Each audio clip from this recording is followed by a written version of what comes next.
We'd spent the last 2.5 weeks cycling anti-clockwise around the coast of Corsica. It had quickly turned into some of the best riding and days of the trip so far, taking in the stunning scenery and getting some serious beach time along the way.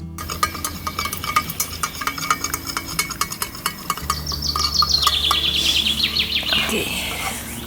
Oh, I'll help myself and then you serve yourself. Before we started heading up the east coast, we made sure to head to another beach at Palombaggia. It wasn't too far from Porto Vecchio, but I do remember being a little bit annoyed because I would rather have stayed at the campsite because it had a really banging pool, but it was, in the end, the right decision to go to the beach. As you can see, it was pretty amazing and we had a perfect day for it. It took us a while to find a spot that wasn't just totally full of beach loungers and restaurants, but the hunt was totally worth it. I also started an excellent, innovative, amazing way to keep our shoes sand free and get some charge on our solar panel.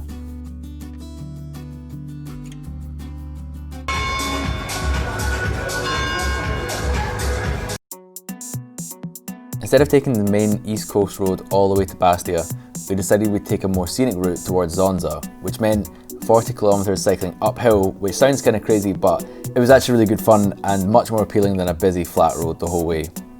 We set off early and started the climb. It was steep, but since we'd been mixing a lot of hard cycling with some hard beach time, I'd also bought a little speaker and had this old school MP3 player. Before the trip, I'd copied a bunch of tunes that we'd both be able to enjoy, but something had gone wrong, and so it was mainly Slayer, 9 Inch Nails, System of a Down and Lady Gaga. Also the best of Tina Turner. Quite a mix, and whilst it might seem that this was done on purpose, I definitely wish I had a broader range that we could both enjoy. We made our way towards the top and reached a bit of a plateau. There we got some lunch and I got a bit freaked out because there were all these cows cutting about. They just seemed to come out of nowhere. They had no real business being by this lake.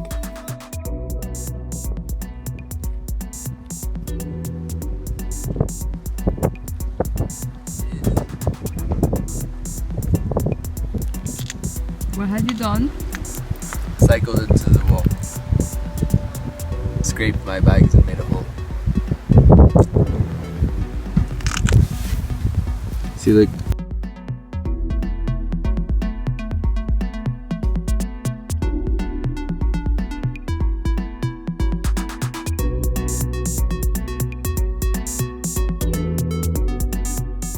As we started getting near Zonza, I stopped at a campsite that we've been planning to stay at, and I found a solo bike tour called Agnès who was checking out the same spot. It turned out to be closed and we debated whether we should jump the fence, but I was way too para for that. We decided to continue on together towards Zonza and found another decent spot. It was really nice to spend an evening with a new pal.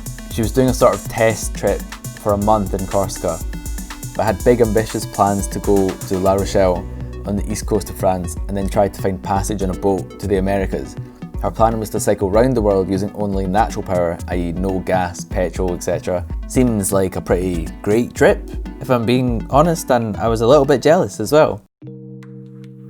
The next day we had yet more climbing as we made our way further into the mountains. Liliana and Agnès were so excited to see these Aguilles de Bavella. Now I've got no idea if that's how you pronounce it, but basically it's these needles of Bavella which you can see from the village of Bavella. When we got to Bavella, it was totally covered in clouds and they were both absolutely gutted. I, however, had no idea what I was supposed to be looking at. I was honestly completely just spaced out and clearly hadn't been paying attention to any of the conversations about what this big wonder of Corsica was supposed to look like and why I should be excited to see it. So I was actually just really pleased to be at the top and enjoy their lunch, whilst they were both a little bit annoyed. Ignorance is definitely bliss in some situations. We're still in Corsica. I haven't made a vlog in a while, but we made it to the top of Col de Bavella. See these cool needles, but you obviously can't see a thing because we're in the freaking clouds. Liliana's very disappointed. I didn't know why we were coming here, so I'm okay. There were some cows, and now we're going to go down. Voila! At the top we parted ways with Agnès. She would continue on her trip around Corsica, and a few months later she did actually manage to find passage on a yacht where she spent 2 weeks sailing to Guadeloupe. She then travelled all around South America but has since returned to France because of the coronavirus. You can check out her page, I'll put a link for it in the description, it's definitely worth a look. Obviously, coming down the other side was a lot of fun. It was downhill all the way, although I have to say it was probably a bit steep, so the brakes were on most of the time. There's nothing like having a very, very long descent though. After all that hard climbing, it makes you feel like you've really, really earned it. We did stop along the way to check out some natural pools, but towards the end of the day some big storms started rolling in and it started to feel a bit sketchy, as we'd learned previously about cycling through thunderstorms that is not something we enjoy at all. We met the coast at Solenzara and we found the campsite not too far away from there. We spent the evening watching some more of the World Cup and getting annoyed at how bad French waiting staff are before heading to bed. The next day we planned a big old cycle up towards Bastia, which was about 115 kilometres, which for us was probably one of the furthest distances that we'd done in a day. That being said, it wasn't very difficult, just a bit boring because it's relatively flat, but we did end up getting some good speed and Lady Gaga was blasting the whole way. We also managed to stop at a clothes charity bin and got rid of some of the clothes that we weren't using at all. The rest of the trip went fine, except that I led us onto the motorway at one point and we then had to strip off all the bags and throw our bikes over this big old barrier. But anyway, let's not dwell on that too much. When we arrived in the actual city of Bastia, we got a bit lost in this fort and ended up having to carry our bikes and everything right up into the top of this citadel.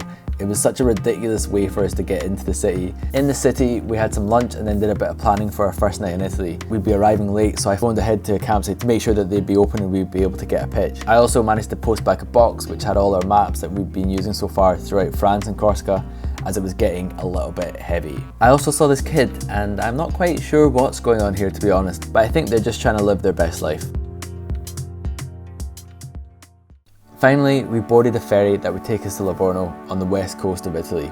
I was a bit wary of our cartoon-sponsored ferry, but it was also comforting to have Donald Duck as our captain to guide us on our voyage to Italy.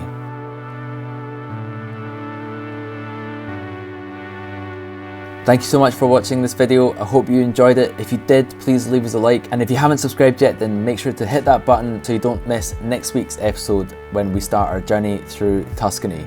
Goodbye.